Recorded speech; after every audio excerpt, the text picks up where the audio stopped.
line the narrow streets. Just see this man from Galilee,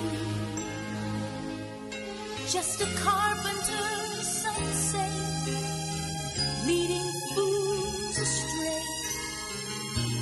Yet many need to give him praise, and in his eyes they glimpse the power that sees the hearts of all men. And he knows his Father's mind, he speaks his Father's words, for he comes in the name of the Lord.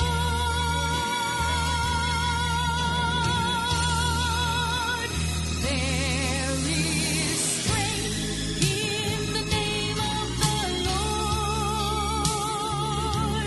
There is power in the name of the Lord. There is hope in the name of the Lord. Blessed is he who comes in the name of the Lord.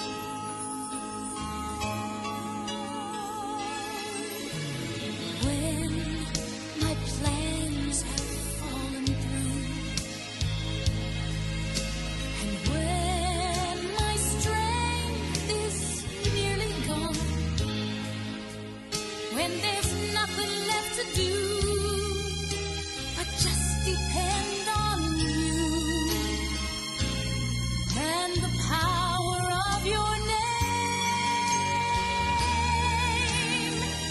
And as we call upon your name,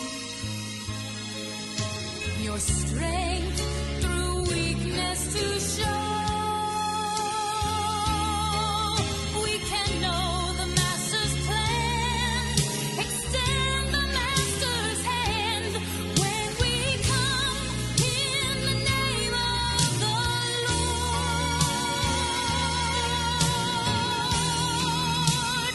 There is strength in the name of the Lord. There is power in the name of the Lord. There is hope in the name of the Lord. Blessed is he who comes in the name of the Lord. His name will be worshipped forever. Creator, Redeemer, and strength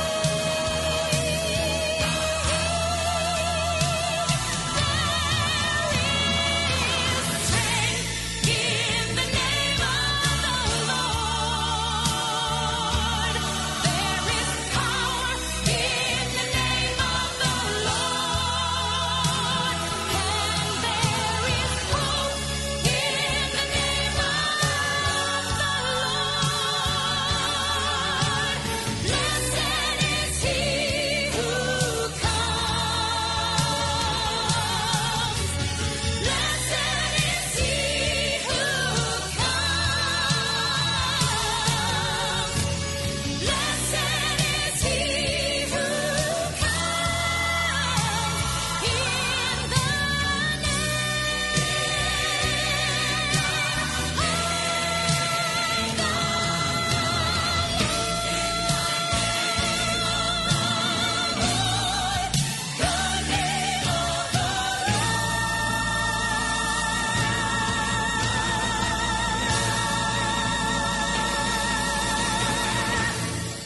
Parte ng unimpeachable integrity yung 4 characteristics ng tinatawag na pagkakaroon ng integrity.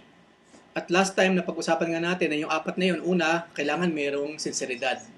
Sincere ka, hindi yung tawa ka ng tawa. Di ba? Gusto mo tumangkap sa tawa ka ng tawa. Di ba? Anyway, expound natin mamaya. Kailangan sent from God. Pinadala ka ng Diyos.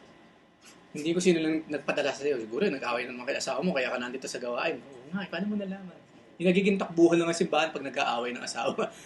Hindi lamang yon, doing things in the sight of God. Ginagawa mong mga bagay-bagay nang wala kang kumbaga with boldness sa harap ng Panginoon. Wala kay tinatago. At speaking in Christ. Nagsasalita ka, bunsod na rin ng ating Panginoon. So, isa-isayin natin siya. Yung 4 characteristics of integrity na pinag-uusapan natin na dapat daw nakikita ng isang Kristiyano. So, number 1, with sincerity. Kailangan merong sinseridad. Pag sinabing sincere, ano ba sabihin na? Merong katapatan. Ano? Yan. Ibig sabihin ng sincere. So, tama kayo. Kailangan daw yung mga tao na merong integrity, sincere siya, meron siyang katapatan sa kanyang mga sinasabi. So, we speak with sincerity. In other words, we are to be honest people. We must mean what we say. The world admires sincerity and feels it is the ultimate expression of character. But according to Paul, sincerity is just the beginning of character. God's minimum expectation of authentic Christians. So, dapat daw honest. Kaya nga, di ba, dapat hindi tayo nangangako tapos hindi naman natin tinutupad. Di ba yung sinabi sa Ecclesiastes? Sabi doon, huwag kang mangangako sa Diyos tapos hindi mo tutuparin. Kasi magagalit ang Lord. Buti pa, huwag ka na mangako. Kaya nga, again, sabi sa Book of James, ano raw? Ayan, dalawa lang. Kung oo, kung hindi, hindi. Ayan. Diba? Kailangan may honesty. Especially kung i-share natin ang Word of God, kailangan honest tayo.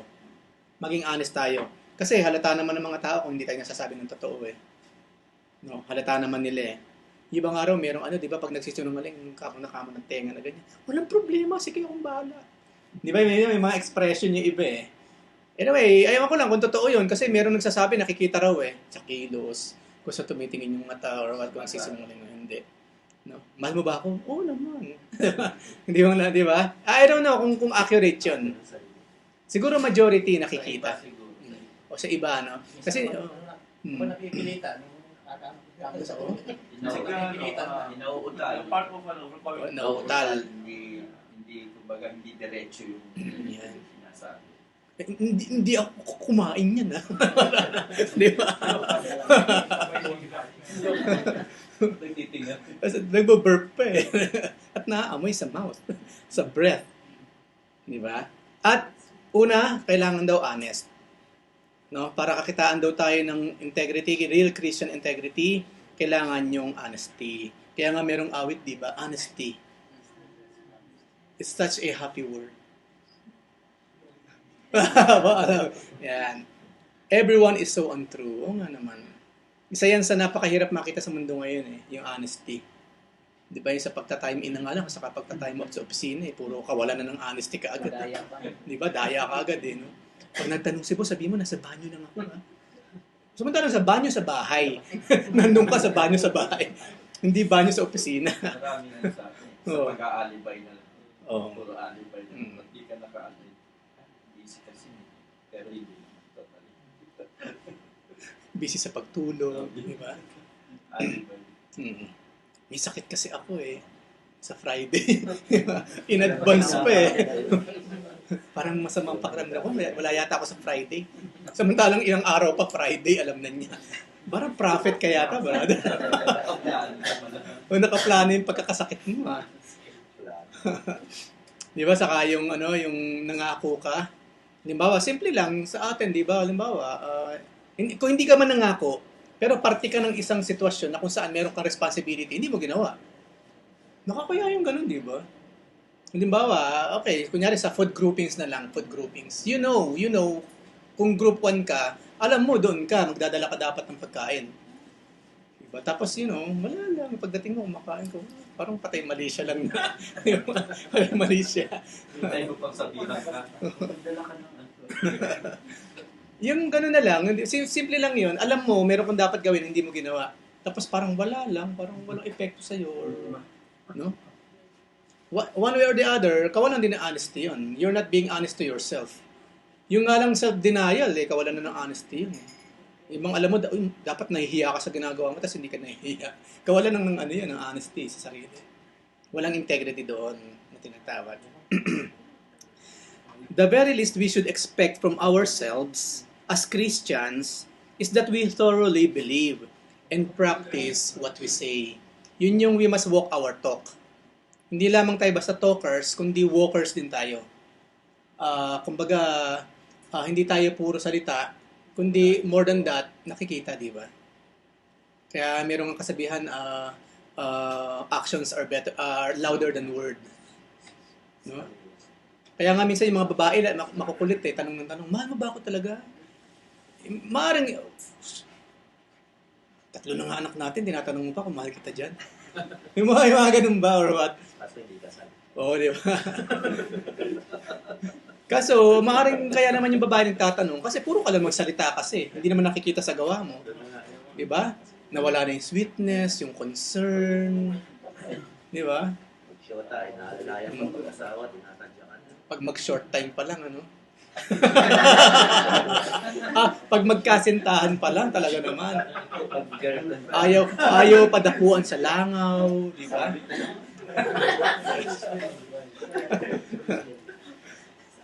Di ba? Oo nga naman, pag yung girlfriend pa lang, napaka-sweet, no? Pag tumawag, bakit? Okay lang, kahit busy ako, sige lang. Pag yung asawa na, ano na naman? May trabaho ko, ingay mo dyan. Sa tao niya ate ito.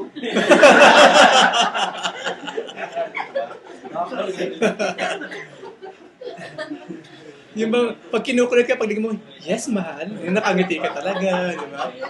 Nung asawa na, kasi mangat na lagi, di ba? Ako na naman. Di ba? Niyayaya pa mag-mall.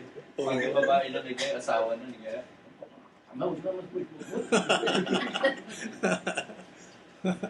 Dati, mall na naman, pasyal na naman, ano ba yan? Samantalang dati, pasyal naman tayo. O, di ba? Date naman tayo.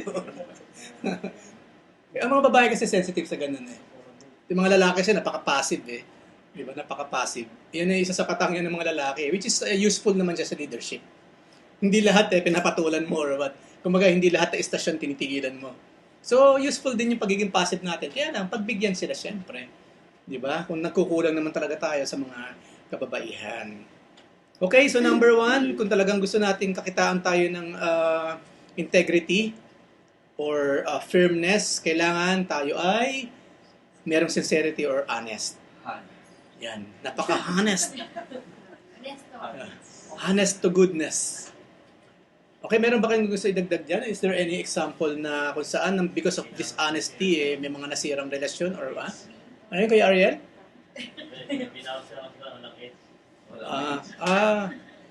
Walang S? Silent H. Oo nga. Kayang-kaya ng mga kapampangan yan. Ito, kagaya nito pag-aaral natin po yan, nakikinig tayo, pinag-pray natin, nakuha sa puso natin. Pero pagkatapos nito, wala na. Nasira na kagad yung ano natin. Wala na yung honesty. Tayo honest. Nag-amen tayo, pero hindi naman natin ginagawa. Oo nga naman. Especially, naging bukang bibig lang yung amen. Amen! Ingat tayo doon kasi mga archaic mga words yun eh. Ginagamit yung mga word na yun kapag totoo yung nararamdaman mo eh. Hindi ginagamit yung word na amen, hindi ginagamit sa mga pang-araw-araw na bagay yan. Lagi may kinalaman sa Diyos yung amen. No? Hindi yung laban ng Pacquiao, amen! Di ba? Ano naman, sana kung kada suntok ni Pacquiao, may mga kaluluwang naliligtas eh. Wala naman eh. Wala. Di ba? So, maging maingat tayo doon. So, next, number 2, ano raw yung pangalawa sa characteristic ng isang Kristiyanong mayroong integrity? Of course. Purposely commissioned by God or according sa last time, pinadala ng Diyos. Dapat talagang commissioned ng Lord. Ayan. Pag sinabing commissioned, ano ibig sabihin nun? Sa Tagalog, ano ba? Itinalaga. Yung Great Commission, ano sa Tagalog yun? Yung chapter 28 ng Matthew, di ba the Great Commission yun? Yung humayo kayo at magturo, mag-disciple. Di ba? Dakilang, ano ba yan? Maaari, di ba? Responsibilidad, tungkulin. Hindi po ba yung commission mo kunyari pagka... Komisyon.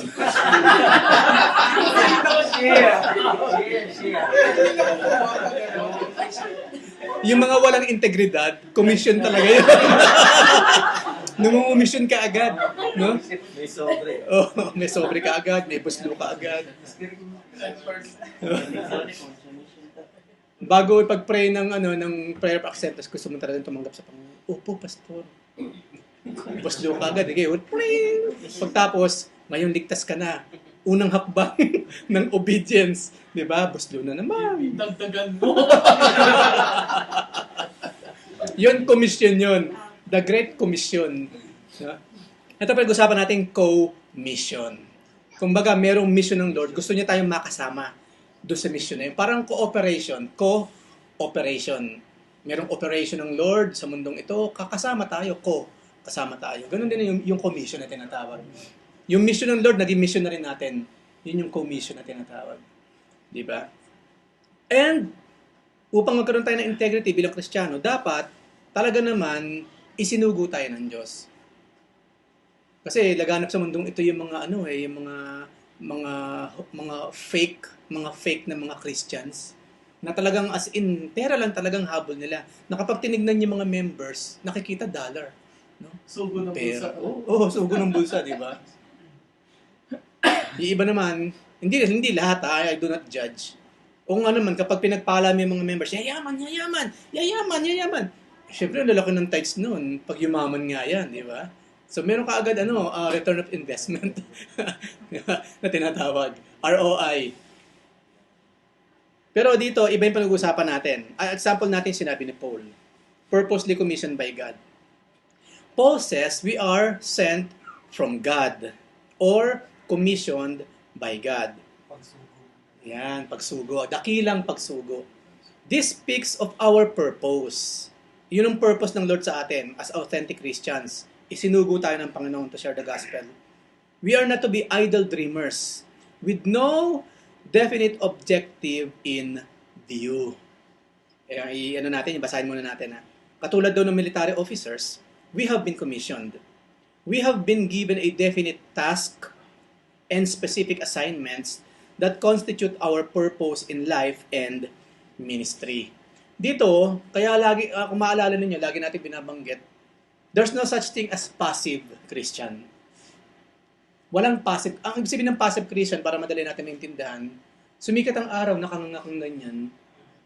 Lumubog ang araw, nakanganga ka pa rin. Yun ang passive na tinatawag.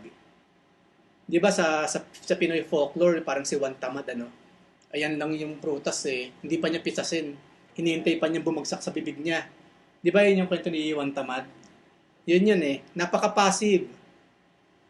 Ngayon, biblically, katulad sa binasa natin ngayon, according to Paul, there's no such thing as passive Christian. There's only active Christian. Merong active participation. Ngayon, pag sinabing active participation, hindi as in dapat pastor ka na. Ano ka ba? Nakakilambon ka na. Dapat pastor ka na. Hindi. Anything, basta't meron tayong ginagawa sa loob ng simbahan, being active yon. Wala namang maliit o malaki na ginagawa para sa Diyos. Lahat naman yung pantay sa Lord. Kasi depende naman sa purpose niya sa atin. Masipag ka magluto para sa mga kapatiran sa simbahan. Ano yun? Ministry yun, mga kapatid. Magbuting-ting dyan ng mga sirang mga aircon or what? Sa helps ministry yun Di ba? Maraming ministry. Depende pa rin sa heart. Oo, paano yun, brother? Hindi mo talagang ginagawa mo yun para sa simbahan, hindi para mapuri ka ng kapwa. Hindi para sa tao. Of course. Yun yung bagay na nababasa ng Lord. If you are doing something for our own benefit, no? Dapat kung may ginagawa tayo, una, para sa Lord, pangalawa sa mga kapatiran, panghuli na lang tayo. Di ba yung nga sinabi sa Philippians yata yun, or tama sa Philippians, sabi ni Paul, we must, kailangan daw tratuhin natin ang kapwa natin higher. We must esteem them higher than ourselves. We must prioritize them, ang Lord, ang mga kapatiran, bago ang sarili natin. So, ganun din sa mga ginagawa natin. Hindi natin ginagawa yung mga ginagawa natin sa church para sa papuri ng tao. No? Kasi, ano sinabi ng Lord? Kasi, kung napuri ka sa ginawa mo, at yun talagang gusto mo, wala ka ng reward. Yan. nakuha mo na yung reward na gusto mo. Wala ka ng reward na makukuha sa akin kasi nakuha mo na sa kanila eh. Kaya, hindi ba sinabi sa Biblia, maging sa pagtulong, kailangan daw yung ginawa ng kaliwa, wag nang malaman ng kanan. Imagine that. Pwede bang mangyari yung ganun? May ginawa yung kaliwa, hindi alam ng kanang kamay. Pero yun yung extreme example ng Lord. Na kapag merong ginawa ang kaliwa nating kamay, hindi dapat nalalaman ng kanan. Ang point niya doon, talagang as in secret mo ginagawa. In secrecy. Hindi mo na pagsigawan pa sa lahat. No? Okay bang munggo?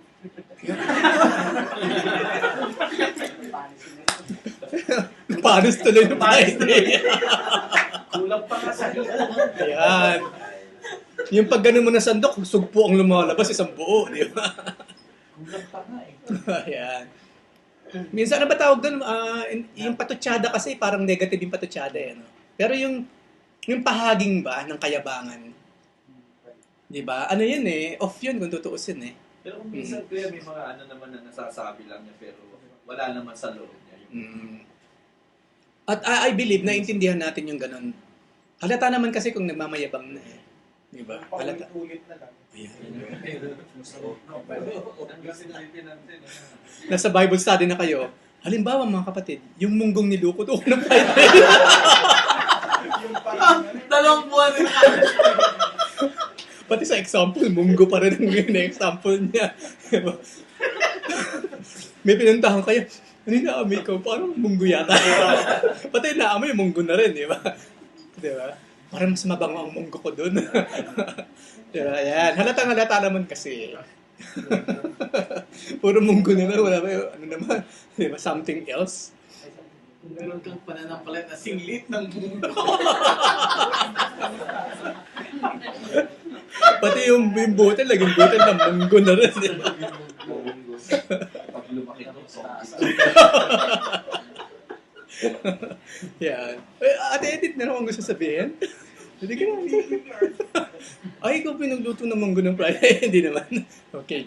We do respect sa nagluto ng munggo. Walang kinalaman yung nag-usapan natin. Okay. Siya, sininang yun. Masarap yung munggo na yun. Naging example lang natin. Nag-adobo ba tayo sa Friday? Adobo. Adobong munggo. Parang 3 times na adobo ulit. Ganun ba? Lagi natitira. 3 times na ito. Okay. Yan. Ba't tayo nauwi dun sa munggo? Di ba? Kailangan daw, pinadala ng Diyos at ang ginagawa natin, kasi yung tanong ni Kuya Arman kasi yun eh, kanina, na dapat may ginagawa, hindi gusto mong magmayabang. Okay, kaya pala nauwi tayo sa munggo. Okay, so ituloy natin. We are purposeful people with an end in view. Ano man ang ginagawa natin, nakikita na natin yung gusto nating mangyari na pinapagawa ng Lord. We have an objective, an object to attain. Meron tayong goal to accomplish. Yung buhay na walang goal, anong klaseng buhay yun sa tingin nyo? Walang direksyon. Walang direksyon. Di ba? useless. Useless, ano? Walang direksyon. Walang direksyon. Walang mapupunta lang. Useless. Oo nga eh, ang hirap. Ano ako, hindi ko ma-imagine yung gano'n. Yung para ka lang, kasi may mga taong ang katwiran gano'n eh. Sige na, mahalaga, humihinga tayo. Isang kahig santo pa. May makain. Ayan, di ba yung gano'n lang? Isang Pero, kahig santo pa. oo, tapos walang pangarap ba? Hindi na sila nag- Oo. Yung iba, isang tuka ang style ng buhay kasi kahirapan, pero meron pa rin silang pangarap. Di ba? May pinag-aaral na anak, balang araw ang anak ko, ganito. Yung iba naman kasi as in wala eh. Pag tinanong mo, ano po bang ang plano ninyo sa buhay ninyo? Ang mahalaga, nakakatulong ako sa mga halaman. Bakit naman po nagdidilig po ba kayo? Gardener po ba kayo? Hindi kasi, di ba carbon dioxide ang hinihinga nila? Kino-convert ko ang oxygen into carbon dioxide. O di ba nakakatulong ako sa nature? Yun na lang talaga sa kanya. Diba? Napaka-scientific pa ng paliwanag. Pero yun lang talaga ang gusto niya mangyari sa buhay niya. Taga-convert ng oxygen into carbon dioxide. Okay? Tayo hindi. Merong malinaw na goal tayo na gusto ma-accomplish. And we do not merely preach or witness as though there were a goal in itself. Okay? Meron ba kasi yung gusto idagdag dyan or question? Kasi kay Kuya. Ang goal natin, di ba? To be Christ-like. Wala natin mga Kristyano. Yun ang goal natin. Christ-like. Ayan, nga pala, sa DCL. Kasi Ang goal ng bawat Kristiyano is to be Christ-like. Kapag sinabing Christ-like, si Jesus Christ kasi may goal siya eh. Ano raw yung reason kung bakit pumarito si Jesus Christ? To seek and save those who are lost. At sino yung lost?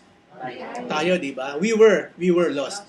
But now we're found. At marami pang mga lost souls na sa Panginoon, yung nga lang kinakailangan pang marinig yung panawagan ng Lord. Yun ang kwento ng mga Kristiyano. Maraming tao sa mundo ngayon, mga nasa 7 billion na yata tayo ngayon, mag-8 billion na. Marami dyan Christians, pero hindi pala naririnig yung panawagan ng Panginoon kasi hindi pa natin sila nababahagi na ng Word of God. Tayo yung ginagamit ng Lord. Kaya nga hindi ba last time na pag-usapan natin yung judging, hindi talaga tayo pwedeng mag-judge eh. Kahit mga Muslim yan, hunyo, isa sa mga Muslim dyan, mga mutawa Christian pala. Hinihintay lang na marinig yung panawagan ng kanyang Creator, ng kanyang Lord. Kasi ganun din tayo eh. Sa kwan na nagpo-convert Muslim Christians na siyempre sa'yo, Muslim ito, wala sa kalpa. Ngayon, nakikita mo, nag-worship sa Panginoon. Yun. Dahil sa sitwasyon nila na pinapatay mga Christian. Sila na convert to become a Christian. Okay. Marami sila. Maraming satanistang naging Kristiyano na, mga Buddhist. Kasi kung sa Diyos eh. Kailangan lang talaga gawin natin yung goal natin, yung pinapagawa ng Lord. For those souls, marinig nila yung tinig ng Lord through the gospel at magising yung mga kaluluwa. Nandyan lang yan, marami yan. Yung mga nagpa-persecute sa atin, hunyo, meron palang calling ang Lord yan. Chosen pala sila, no, or elect na tinatawag. Isang araw, bigla nilang magigising, merong faith sa Lord. Maraming ganyan eh. At tayo kasi yun experience natin. Miyembro ng ISIS na. Oo, kahit ISIS pa yan. No? But again, extreme example natin, yung thief on the cross. Namamatay na lang siya, napakahalang ng kaluluwa nun. Pero look at the person, nasa paradise siya, right? Ha? Taking example si Paul. O si Paul, look at Paul. Matindi pa sa ISIS yun. Kasi church killer talaga si Paul. Yung ISIS noon. Oo. Wala pang Al-Qaeda. Siyang original ISIS talaga, extremist si Paul. Church killer. No? Church killer siya. Pero look at Paul. Isa sa mga mightily na gamit ng Lord sa gawain. At yung salita niya, yung through the Holy Spirit, yun ang pinag-aaralan natin ngayon. Yung mismong naging salita ng dating church killer. No? Hater ni Jesus Christ. So, tayo kapag tinanong tayo bilang parte ng integrity natin bilang Kristiyano, pag tinanong tayo sinong founder ng church, sinong founder? Jesus Christ. Wala nang iba pa. Okay? Wala nang iba pa. Hindi tao ang founder ng GCC. Si Jesus Christ ang founder ng GCC. So we are purposely commissioned by God. Hindi tayong tipong parang wala ka sa sarili mo. Hindi. Kailangan meron ka malinaw na goal or ministry na ginagampanan sa paanan ng ating Lord. Pangatlo, bilang sign ng pagkakaroon ng integrity ay transparency in the sight of God and people. Yan yung ibig sabihin nung binasa natin sa number 3, doing things in the sight of God. Kailangan merong transparency in the sight of God at sa mga tao. Ano ibig sabihin nun? Paul says, we do all this before God or in the sight of God. This indicates an attitude of transparency or openness to investigation. Wala tayong ginagawang clandestine na mga bagay-bagay. No? Wala tayong ginagawang parang may misteryong nangyayari yata. Walang ganun. No? Kasi, alam yung tao, kilala ka lang sa barangay ninyo. Ito yung napaka-secretive na itong taong to. Eh. Tapos kumakatok sa pinto ko at mag-share daw ng Word of God. Parang nakakatakot, di ba? Nakakatakot yung ganun eh. So, opisina na nga lang eh. Kunyari, may nagkukwentuhan. Tapos pagdaan mo bilang... Tapos paglagpas mo... Di ba? Naisip ko, sino ko pinag-uusapan itong mga ito? No? Ngayon, kung ganung klaseng tao, mahirap. Paano maniniwala sa mga tao kung ganun ka? Kilala ka bilang isang napaka-secretive na tao sa barangay ninyo. Hindi lamang yun, sa loob ng simbahan, ganun din. Ang isa sa example niyan, yung kawalan ng transparency, yung pagsasalita sa likod. Na kapag nakatalikod yung tao, ayan na. Kung ano-ano yung sinasabi mo, no? Pag nakaharap naman, parang puring-puri mo naman yung tao pag nakaharap sa'yo. Pag tumalikod na, iba na sinasabi mo naman. Di ba pagiging two-faced? Backbiter. Di ba? Parang may kung ano yun. Kumakagat sa likod or backstabber. Di ba? At hindi ubra yung ganyan. Ha? Ha? Double-tongued. Di ba? Pag nakatalikod ka, itong sasalita. Pag nakaharap ka, itong sasalita yung kabila. Doble cara. Ang dami, ano? Ang daming pwedeng i-term sa ganyan, eh. Ahas. Kawawa naman yung mga ahas. Ginanon lahat. Kasi dila ng ahas, double yun. Iyak yun. Bayawak. Iyak ng ahas, di ba? Samantalang kung tutusin, kaya naman dalawa yung pangsalo ng scent yun, eh. No? Yun ang pang-amoy kasi nila, eh. Yung kanilang dila, eh. So bagay naman, ganun din. Kapag sa tao, ang talas talaga ng dila nito. Ang galing sumagap ng mga kwento or mag-hobby ng mga kwento or what. Diba? Isa yon sa example ng pagiging transparent. Kasi walang maniniwala sa atin kung kilala ka bilang ikaw yung pinaka-chismosa sa barangay ninyo. Yung mga makato ka gusto mag-share ng word of God. Anong issue? Diba? Kasi nakilala ka bilang chismosa eh. Mag-share ka pa naman ng word of God, akala na naman chismis ang dala mo. Mahirap yung gano'n, yung na-typecast ka na gano'n sa barangay o sa simbahan, sabihin na nga natin. No? Mahirap yung gano'n. Ayan, merong unforgettable impact yung tinatawag.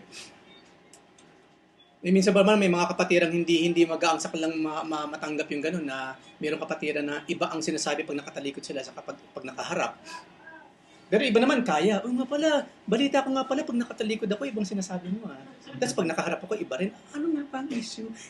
Mahirap yung ganun kasi iba kasi emotional ka agad eh. Galit na ka agad, mag-aaway na, di ba? So pangalawa, anong kahalagahan ng transparency in the sight of God and people? To walk in the sight of other people permits us to hide our sins and contradictions behind the facade. But to walk in the sight of God requires total honesty with Him and with ourselves because nothing can be hidden from God's sight. Maaaring sa tao, sa kapwa-tao, marami tayong pwede itago. No? Yun na nga lang di ba, lagi natin napagkukwentuhan, napagbibiruan, yung mga member ng LGBT, nagkakaamuyan sila eh. Di ba? They know eh. Ano? Di ba? Alam nila, nagkakaamuyan sila. Di ba? Malansas siya. Di ba? Nagkakaamuyan sila for some reason. Alam nila kasi yung mga kilos eh. Yung pag nagsalita, kaya nga mga kapatid, huwag tayong ganyan. Halata na kaagad kasi eh. Yung mga pagganong-ganong balikat na ganyan. Halata tuloy ka agad eh. Nagkakaamuyan sila or what. Pero maraming bagay na ililihim. Pero, sa tao. Pero sa mata ng Panginoon, wala tayong pwedeng itago. Anong araw tayo ay pawang mga hubad sa mata ng ating Panginoon. Kaya nga, di ba sabi natin sa prayer, dapat pag nagpe-pray tayo, yung totoo nang nararamdaman mo, sabihin mo sa Lord kasi. Kasi chance mo na yung magsalita eh. Pag nagpe-pray ka, pag lumuhod ka, sabihin mo na lahat ng nararamdaman mo, Lord, I am frustrated sa araw na ito. Frustrated po ako, Lord. Akala ko man kung bakit ako tinawagan sa opisina at may hawak pang cheque. Tapos yung mga sinasabi, parang ini-imply niya, meron akong bonus or what. Kaya habang kausap ko siya na, meron namang pangarap na nabubuo sa isip ko. Tapos yung pala lumabas ako, wala akong dala or what. Sabihin mo na yung totoo kasi wala namang candy coating sa prayer eh. Kasi alam naman ng Lord kasi yung puso eh. Kung tutusin sa prayer nga, lumuhod ka lang, tapos ibuksan mo yung puso mo sa Panginoon, alam niya na lahat. Di ba parang sa tao, minsan nasasabi natin, dami mo naman sinasabi. Sabihin mo na kasi, nagalit ka sa akin. Di ba? Di ba? May mga ganun eh. Yung mga kahit, ang dami sinasabi nito Ang dami pang pasakali. Parang hindi kumakain. Ano yan? Mahal. Gusto mo na akong bigyan. Hindi pa ako nakakatikim niyan eh. Munggo. Combo na naman. Munggo na pagsandok mo, sugpo ang lumalabas na ganun. O lobster, di ba? Yan. Sa tao, maaaring yes, makakalakad tayo sa kalagitnaan ng mga tao na meron tayong cloak. Ngunit sa mata ng Panginoon kasi hindi. So, be honest na lang sa ating Panginoon. Of course, this does not mean we can live sinlessly. But rather that there must be no cover-up or evasion of the facts of our sin when it occurs. It means there are no areas of denial. Yun kasi ang hirap eh. Yung bang, alam naman natin tayo na yung mali. Especially sa maraming tao kasi gano'n, siya na yung mali. Siya pa yung defensive. Di ba? Ako, para sa akin nakakahiya yung gano'n eh. Yung bang alam naman niya, siya yung umubos. Tapos, napaka-defensive pa. Focus na po. Di ba? Di ba may mga taong gano'n eh, ang defense mechanism nila, galit ka agad. Yung bang binubuksan mo pa lang yung takip, hindi ako kumain yan ha. Nasa kwarto siya.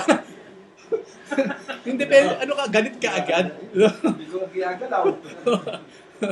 Di ba? Meron defense mechanism, dahil ito din nahuhuli. Yung denial, mahirap yun eh. Kung gagamitin natin yung self-denial, i-deny natin yung lust, yung mga fleshly lusts. Yun ang sinabi sa Biblia. If you want to follow me, deny yourself. Pag sinabing deny yourself, i-deny mo yung luma mong pagkatao. Take up your cross daily, then follow me. Pero yung kabilang side ng pagiging denial, yung alam mo ng mali ka, dinideny mo pa. Binibigyan pa katuwiran. Yan. Isipin mo, Ina-justify. gina-justify mo pa. Samantalang yung word na katuwiran, nangangatuwiran ka pa. Hindi nga dapat yung word na katuwiran sa ginagawa mo eh. Kasi katuwiran nga yung pagiging righteous yun eh. Tapos ginagamit mo yung righteousness o yung katuwiran para pagtakpan mo yung kasalanan na ginagawa mo. Double sin na yung ginagawa mo nun. Kaya yung pagtatakip, ano yun eh, dinodoble mo lang yung kasalanan natin. Dinadagdagan pa natin, nako-compound. Wala pa rin yung pagiging honest. Ayan. No? Kamay lang magigla. Yung meron ka idinidi na ibang tao para mailigtas mo lang yung sarili mo. Yan. Nako-compound mo ang iyong kasalanan kasi dinideny mo siya imbes na nasosolve na sana. Aminin mo na kasi. No? Aminin mo na ikaw nga. Diba? Mag-sorry ka na kagad. Ayan, Hindi ka na mga ngatuwiran. Oo. Pasensya na. Kaso nga, maraming tao for some reason, hirap mag-sorry. Ako hindi ko maintindihan yun.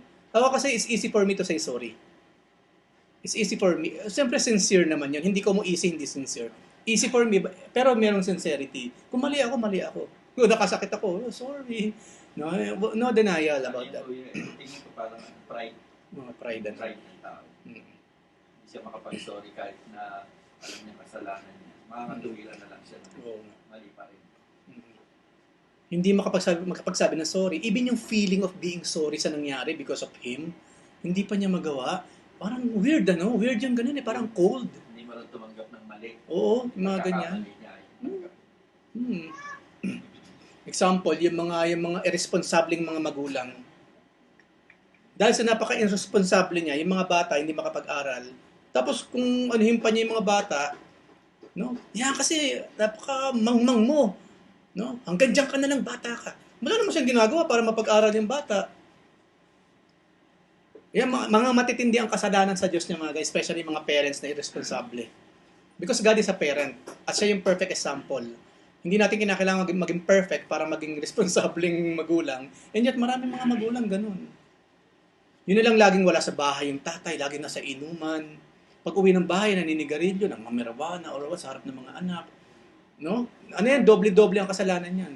Ano sabi sa Biblia, ano yan eh. Yun na nga lang yung daw mga Kristiyanong hindi kaya mag-provide sa sariling pamilya. Masahol pa sa unbeliever eh. Yung pa kaya yung mga ganun. Ha? More than pagan. Oo, more than pagan. Ganun kabigat yun sa mata ng Panginoon. Kasi mataas ang requirement ng Lord sa atin. So ano pa, yung patungkol dyan sa transparency? All is evaluated and tested by purity and knowledge and wisdom of God. And what is sinful? We confess and we repent before God. Humingi ka agad ng tawad. Hindi lamang confession, merong repentance. Kasi yung confess kasi sinasabi mo lang na nagkasala ka eh. Pero pag repentance, ano yung sabihin nun? Ayan. Ano ba yun? 180 degrees. Hindi 360. 180 degrees na pagtalikod sa kasalanan. Yun yung repentance. Yung iba kasi katulad ni Judas, remorse lang yung remorse. Kaya nagpakamatay siya eh. Di ba? Nagdurugo ang puso ni Judas sa ginawa niya kay Jesus Christ, kaya nagpakamatay siya. Hindi repentance yun. Remorse lang yun. Nalungkot lang siya ng todo, pero hindi siya nagsisi sa ginawa niya. Nakonsensya lang.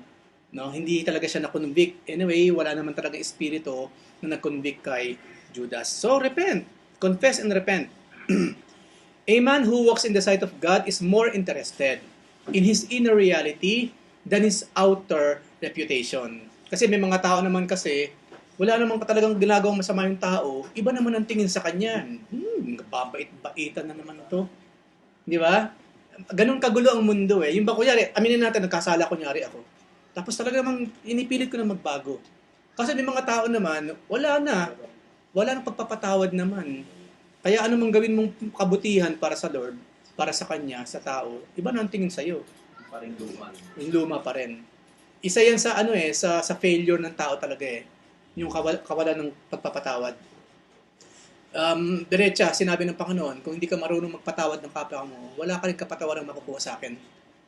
Ganun lang ka-straightforward ang Biblia. At walang limit according sa Biblia. Walang dumating ka na sa sukdulan, hindi na talaga kita mapapatawad. Walang sinabing ganun sa Biblia na may sukdulan. Walang sukdulan, mga kapatid, wala. Oo. Pagdating sa pagpapatawad, walang sukdulang pinag-uusapan. Pero pagdating sa sa kapatawaran ng Diyos, sukdulan yung ginawa niya na pagpapatawad sa atin. Di ba? Walang ceiling para sabihin ng Lord, pasensya na. Pero of course, merong date. Naglaan ng Panginoon ng panahon na kung saan ito na yung panahon, isinasarado ko ng pintuan ng langit, ang sinamang hindi nakapasok sa loob will go to hell. Ibang usapan yon. Pero pagdating sa kasalanan like us now, we must forgive. No? Yun yung tinatawag na judgmental. Yes, sino ba sa atin hindi nagkasala? Kung magtuturoan tayo, huwag na tayo magturuan, sarili na lang natin because we all sin. Yeah, we all sin.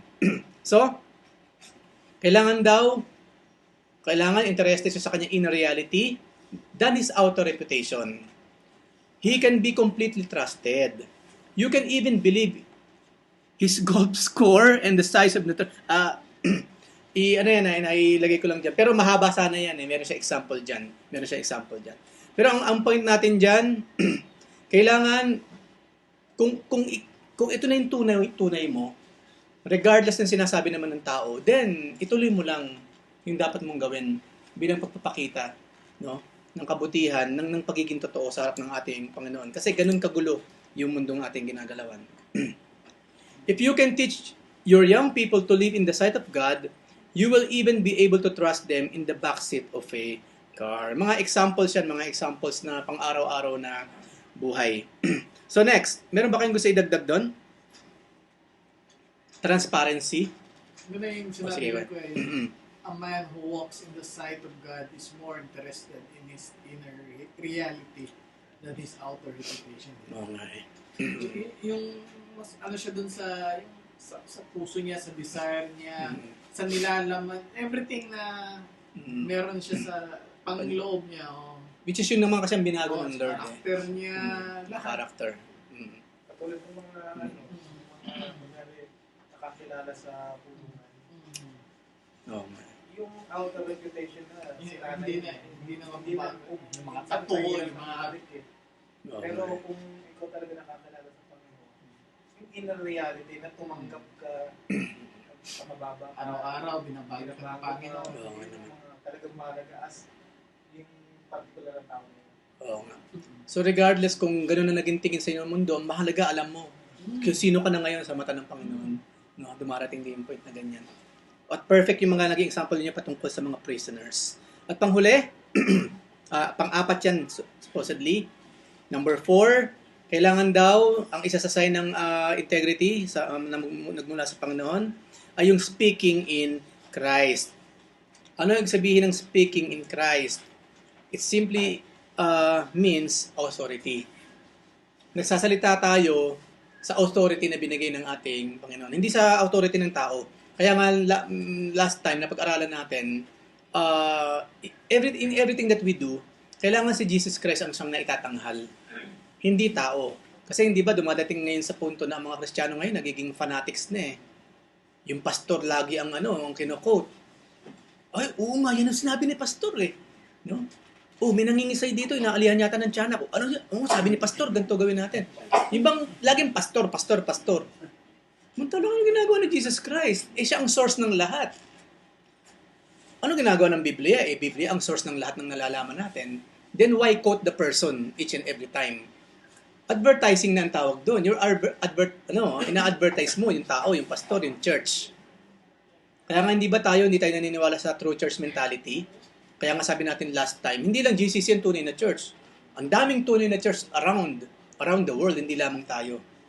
No? Hindi lamang tayo. Kasi nga, yun ang nangyayari kasi authority ng tao ang ginagamit. Tayo hindi. Authority ni Jesus Christ. Paul states it clearly in 2 Corinthians 5:20, we are therefore Christ's ambassadors. Imagine, lahat tayo ambassador ng Panginoon. As though God were making His appeal sa pamagitan natin. Ambassadors are authorized spokesmen or spokespeople. They have power to act and make covenants on behalf of others. Tayong lahat, we are ambassadors of Christ. Marami tayong title na binigay ng Lord sa atin. Ano sinabi sa 1 Peter 2:9?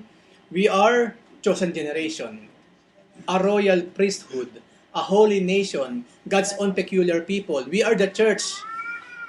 We are the children of God, sons and daughters of God. We are the ambassadors. Ano pa? The heirs, tagapagmana. Ang daming title na binigay sa atin ng Lord, mga kapatid. So, here on earth, kung wala tayong titulo na ibinigay ng kapwa natin tao, so what? So what? Yung pagiging anak mo lang ng Diyos is more than enough. Okay, wala ka man ng manager dyan, or assistant janitor, or what. Okay lang. Okay lang. But we are ambassadors of Christ. Kaya din natin makikita yung pride of life dito sa lupa, hindi talaga siya uubre. Kasi yung pride of life, kasi di ba tatlo lang ng ang panukso ng kalaban. Ano yung una? Lust of the eyes, lust of the flesh, saka pride of life. Yung pride of life, yan yung mga titles here on earth. Walang masama kung sa kasipagan natin, kahusayan natin dito sa earth, mabigyan tayo ng title, walang masama doon. Pero hindi natin ini-aim yun. Let it come naturally. No? Huwag natin sagasaan ang gawain para makuha mo lang yung title na yun. Because yung title na taglay na natin is more than enough. At isa na nga yan, being ambassadors of Christ. Kaya merong church yun, ang pangalan ng grupo nila ay Ambassadors of Christ. Ang gaganda ng pangalan, di ba? Ang gaganda ng pangalan. Kasi it's true. We are ambassadors of Christ. At panghuli, authentic Christians are not powerless servants. We speak words and deliver messages that heaven honors. As long as totoo yung sinasabi natin, talagang biblical siya, yun ang sinabi ng Lord, yun yung essence ng sinabi ng Panginoon, na anuman talian ninyo dito sa lupa, ay tatalian sa langit. Hindi lang si Peter ang kausap ng Lord doon. Yung church. Kaya nga sinabi ng Panginoon, upon this rock, I will build my church. Ang Kristiyano, tayong lahat, kung punong-puno tayo ng truth, pagsunod sa Panginoon, pananampalataya, then darating ito bilang ambassadors of Christ kasi nga tayo ang representative. Anumang talian natin sa lupa ay hindi natatalian sa langit. At anuman ang kalagan natin sa lupa ay kakalagan sa langit. Hindi as in nagkaroon tayo ng superpower. Hindi. Pero may kinalaman pa rin yon sa kingdom ng Lord. No, halimbawa, pagpapalayas ng demonyo. Yung bang ambassador natin dito, sino ba yung ambassador natin? Tago? O mo? Tagle o tago? Makakapagpalayas ba ng demonyo yun? Ang sagot talaga Muslim yun. Yung tatago. Yung presidente, kunyari si Noynoy, makakapagpalayas ba siya ng demonyo? Hindi. Sino makakapagpalayas ng demonyo? Mga anak ng Diyos. Yun yung ibig sabihin nun. Anumang talian nyo sa lupa, tatalian nyo sa langit, kalagan ninyo, kakalag sa langit. Because we have the authority. Yun yung ibig sabihin ng mga kapatid. We can cast out demons in Christ Jesus. Sa bahay, kunyari, bago yung bahay, mukhang creepy. Napaka-creepy ng bahay na ito. Hindi palayasin mo yung mga masamang espiritu. Di ba? Ako, pag pumupunta ako doon sa villa, kasi dumadaan ako minsan doon, wala na si Kuya Alan kumakanta ako ng praise and worship sa loob. Kung sino man yung mga masamang espiritong natira doon, edi lumalaya sila. Kasi hindi naman sila makakatiis Bakit sa kahit ng dati ko, meron. Oo. Hindi pinalayas kasi muna. Dapat pinapalayas muna. No? Umikot ako doon. Ikot sa baba, sa taas, sa rooftop, yung puno doon. No? Kinakanta, ano na lang naman yan? Pray them away, sing away, no, sa Lord. seeing them away. Lalayo sa mga yan. Anyway, we have the light.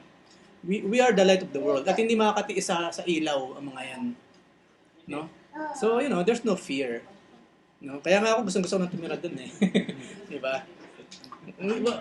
Sabihin ko sa inyo, makailang punta lang tayo doon, makailang tira lang tayo doon, makikita nyo magbabago yung ambience ng villa na yan. Kung napaka-creepy ngayon kasi mga unbelievers ang tumira dati, it will be changed. You will see that. You will see. No? You will see that. So, last page po, bago tayo matapos. All of these qualities add up to unimpeachable integrity, yung apat na binanggit natin. People of sincerity, people of purpose, transparency, and authority are utterly trustworthy. Their word is their bond, and they can be counted on to come through. They are responsible and faithful individuals. That is the fourth great mark of a real Christianity. At next week po, ang pag-aaralan natin ay mark number 5, undeniable reality. So, meron ba kayong question or comment bago tayo mag-closing prayer? Sakto, 1 oras din naman yung ating pag-aaral. At saktong birthday na maya-maya ni Kuya. Birthday na ba or what? Yan, birthday. Officially, birthday na rin talaga ni Arman Pascual. 35 na siya. 35. Or 34. Kailangan ng sincerity. Sincerity. Kailangan mo practicein na ang sincerity. Practicein na ang sincerity ngayon. Sige na nga, 36. Kailangan pa ng konting sincerity. Talaga naman tayo mga tao, may mga talaga tayo. Dapat naman yung classroom. Hindi naman yan. Hindi naman nawawala yun. Kasi in the flesh pa tayo. Transparency. Ayan.